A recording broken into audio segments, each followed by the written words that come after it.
Good morning, ladies and gentlemen. Good morning. Good morning. Good morning. Now, I know you can do much better than that, so we're going to try this again.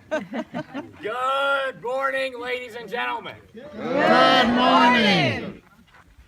It's a little better, but we're still going to have to work. The year 1757. So instead of this fort being called Fort Ticonderoga, instead it's going to be called Fort Gabion, a year that the French controlled this fort. Now, this fort was built here in 1755 to protect the southern border of New France. And the soldiers sent here would be tasked at defending this fort. Now, the three men you see here represent a unit called a Canonnier Bombardier. This is a French artillery unit. All these men would be Frenchmen drafted in France for service artillery, specifically in New France, or the colony of Canada. Down below, you'll see the épée de soldat, or in the case of us, a curved grenadier saber. This would be the mark of a soldier, not really being used in combat, just to signify that you are a French soldier. Now above that, you will see the bayonet, which is easily translated into English, bayonet. Now this can affix to the end of your musket, so in close quarter combat, it can be transformed into a small spear. Now, also on this waist belt, you'll see a gargousier on the artilleryman. This is going to be an extra cartridge pouch to hold extra rounds or to load the cannon when need be. On the right side, you will see the main housing of all our ammunition. This is the Gabion or the porte cartouche. Inside of this leather bag, you will see 30 holes drilled out into a wooden block holding a cartouche. And below that, you will see a polveron or a powder flask meant to hold powder just in case we need to prime our weapon without that cartridge. Now, as for the weapons we all carry, historically would all carry a 1690s Grenadier's musket. But in the case of today, we are all carrying model 1728 infantry muskets, the model musket that the infantry here would have been using. Now, this does not mean all of these muskets were made in 1728. Rather, it just means this is the pattern musket that the king will sign off on in the year 1728. To make sure all of his men are using the same type of musket, which will make supply of ammunition and replacement parts much easier. Now, whether it's a 1690s artilleryman or grenadier's musket or a infantry musket, they all will have the same main parts. This long metal tube on the top of the weapon is called le canon. Sounds like cannon, it's actually the barrel. Now, all the woodwork you'll see is called the cross. This is the stock. This will hold all the pieces of the part of the gun together. Now, these grenadier or barrel bands will make cleaning the weapon easier as well as hold that barrel onto that stock. And on the right side of the gun, you'll see the most intricate working parts of this weapon, and this is called la plantine, or the lock. Now, on the lock, there's a few main parts that we're going to go over. On the back, you'll see la chaîne de fusil. This is the dog of the gun. This, in its jaws, will hold la pierre de fusil, or the stone of the gun. Now, does anybody know what we might call this stone in English? Flint. Flint. That's exactly right. Now, flint has a few good properties. The first of which is that when flint is hit at a certain angle very hard, it will break off, called napping, and it will create a very sharp edge. Which brings us to our second property. This sharp edge is then struck against another hard object, such as steel. It will scrape small filings off of that steel, creating sparks. Which brings us into our next piece on this lock, which is called the batterie, or the battery. It's an L-shaped piece of iron with a face of steel on the front side of it, so that when we shut that battery and pull that cock all the way back, that cock is now resting under tremendous pressure from springs on the interior side of the lock, so that when we pull the détente, the trigger, that spring will be released, sending that cock forward, hitting that battery, sending down a shower of sparks. Now that shower of sparks will land in the bassinet, or the pan. Now this pan will hold a small black powder priming charge. When one of these sparks hits this priming charge, that will ignite, sending that ignition to a small hole on the side of the barrel, sending that into the main charge inside of the breech of the gun. Now, that's how one of these guns works. As for how it's loaded, is going to be under debate for decades at this point. Some would suggest That meant doing all the different parts, loading all the different parts separately would be the best way.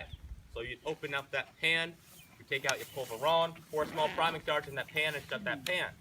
You then cast your weapon about. You would then measure out all that powder, the predetermined amount, pour that down. Then you take out a wadding, put that down the barrel. Then measure out your shot, pour that down the barrel, put down another piece of wadding, taking out your rainrod and revving that all home. But that's a little slow, so others will say, maybe we just need to prime with this pulveron, and then we'll take out a cartridge, tear that open, pour that down the barrel. But even yet, there can still be a better way, because that is still slow. So by the time these French soldiers arrive here, they will be using just one of these, a cartouche. Now this has everything you need to load and fire this weapon. It has enough powder to both prime and load it, as well as holding the shot down at the bottom. And this nice paper carrying case is not just good for a carrying case, it will also act as our wadding. So I'm sure in preparation to coming to Ticonderoga, all of you watched plenty of war movies last night to learn all about how one of these guns is loaded. So you guys tell me, what is the first thing I have to do to put one of these cartridges into this weapon? Right off the top, tearing off the top of that paper, pouring a small priming charge into that pan, shutting the pan, casting the weapon about, pouring everything else down the barrel. The rest of that powder, that ball, and the paper, taking out our handy-dandy baguette. No, not a delicious piece of French bread, just an iron stick, ramming all that cartridge down to breach your weapon, and returning that rammer. Now, a well-trained French soldier can complete a task like this in about 10 to 15 seconds, which is pretty quick. So if you do the math, it's about 6 or 4 shots a minute. Now, before you see 3 of these well-trained French soldiers, but what might be better than just the 3 of us? And don't say 4. You were closer together. Let's just go with a nice number like 30. An entire company of French soldiers. Now, if we just have these 30 French soldiers just roaming about in the field, we'll quickly be crushed by enemy cavalry or artillery fire. So we need a system of organization to maximize our firepower and concentrate it on one area. So by this time, the French will be forming in a 3-rank system. Now, how these ranks are lined up is also going to matter. So typically, in the English army, you would put your biggest, strongest, tallest, most imposing men in front to intimidate the enemy. Now, even though this might be the case now, this isn't how we're actually lined up. We're lined up by experience. This is how the French will line their men up.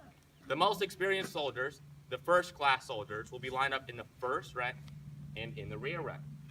Now, in the middle rank, you'll find your second-class soldiers. Now, these second-class soldiers are newer recruits.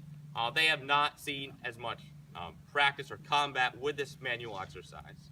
So they're going to have to drill every day until they can do this drill in front of their captain perfectly.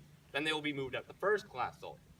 Now, these first-class soldiers are very experienced soldiers. They might be non-commissioned officers, but they've probably seen battle before. They have a lot of experience with this drill. But it will be their job to train those first or second-class soldiers in this drill. So even if you're a first-class soldier or a second-class soldier, you're going to be going through this drill every single day, no matter what. Now, to go through this exercise, we will follow a series of commands for training purposes. The first command will be, haut le fusil, en deux, or high arms, bringing that weapon up squarely in front of your face, waiting for the next command to, prenez la cartouche, or handle cartridge. That weapon will snap to the left or to the right side of your body, and all the men will grab a cartridge out of their cartridge box and hold it down by their right side, waiting for the command to déchirez-la avec les dents, or tear it with their teeth, tearing the top off of that cartridge and getting a nice taste mouthful of black powder. You then hear amorcer, or prime, pouring a small amount of black powder into that pan. Fermez le bassinet, or shut that pan. All the men will then move their hand to the wrist of the gun, waiting for the command to passer le fusil du côté de l'épée, en deux, or pass the gun to sword side. Now that the gun is over on the left side of our body, we can then mettez la cartouche dans le canon, or put the cartridge into the barrel, pouring everything down the barrel, that powder, that ball, and that wadding. We will then tirer la baguette, or take out the ramrod, shortening on our waist belt for ease when we ram. Hooray! Or ram. Packing that cartridge all the way down to the breech of the gun, so we can then remetter la baguette en son lieu, or return that ramrod back to where it lives. Then once this is done, we will porter le fusil, en deux, and now we're ready, loaded and ready to fire. But before we continue, I must reestablish our safety line. Since we are firing in this direction, I'm going to ask that everyone moves back behind that line so we don't end up shooting at you. Now, just as the loading process has a series of commands to go through it, so too does the firing process. The first is, oh, le fusil, en deux. We'll then bring that gun right back square up in front of our face. Then, apprete, le fusil. Now, a few things happen in this step. Not only do we bring our muskets to the full cock, but we will also be stepping in certain directions depending on what rank we're in. The first rank, obviously, will be kneeling down and will take a step back, so he's maintaining close contact with that second rank soldier. Now, the second rank soldier will also step slightly to the back to create balance. And that third rank soldier will take a step back and to the right, so we can now fire over and in between the files next to him. We will then shoot or aim, all taking aim on a specific target. Do not believe Hollywood. We aren't going to be aiming willy-nilly at whatever we want and firing whenever we want. We're going to take specific aim on a target, waiting quietly and patiently, holding up those very heavy muskets until we get the order to boom! Fire, and we all snap back right back to this position. Now, once this happens, we can then go through the process again. But this step-by-step process is good for training. But by the time we're going to see combat, we've gone through this drill so many times, we don't need to hear every single command. So all these men can just hear one command to recharger le fusil. And all these men will go through that process as fast as they can. All at their own speed.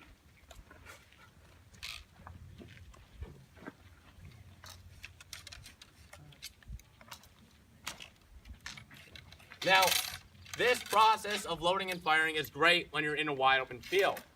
But if you haven't noticed, we don't have too many wide open fields in this area. So instead, this style of warfare is going to change in North America. So instead of fighting in wide open fields, we're going to do a lot of fighting from forts. And what do forts end up having a lot of? Walls. Now, walls can provide cover. But this cover comes at a cost. So we can't fire in this three-rank system anymore. So over behind us, or to your left, you're going to see a demonstration of what one of these walls might look like, the Gabion Wall. These wooden baskets, stacked 3 deep, supporting a 12-foot thick wall, stacked 6 feet high, creates a perfect amount of cover. And built up behind that, you will see a banquette, or a firing platform. Now this firing platform can only hold one of us on top of it at a time.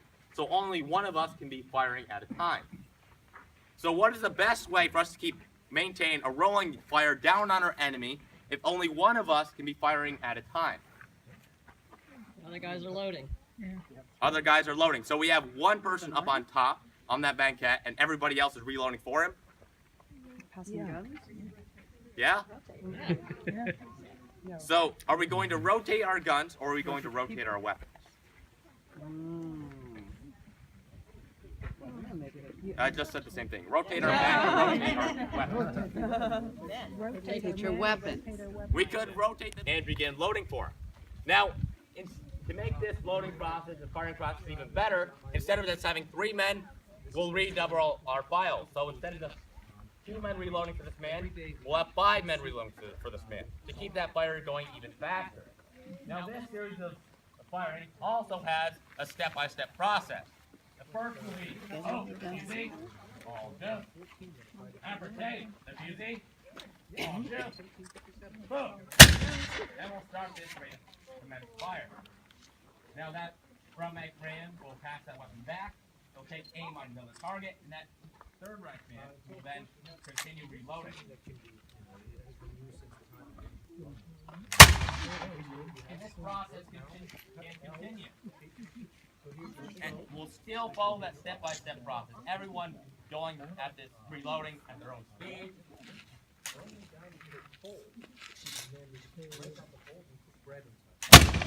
process can be kept up for just a few minutes, maybe an hour, or maybe all day, as long as ammunition is being supplied from behind.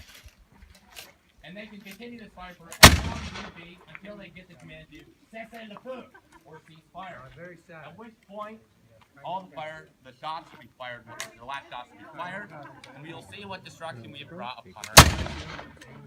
Now, it would be the discipline of these soldiers that would hold on to this fort for 4 years, from 1755 all the way up into 1759. But it would not be by force of arms that these French soldiers would have to retreat. Instead, it would be because of factors outside of the control.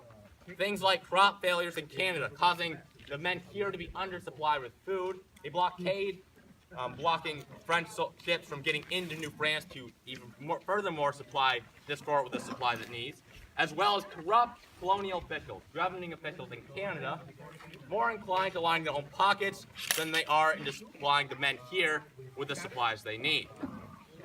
Now, this will conclude our musket demonstration.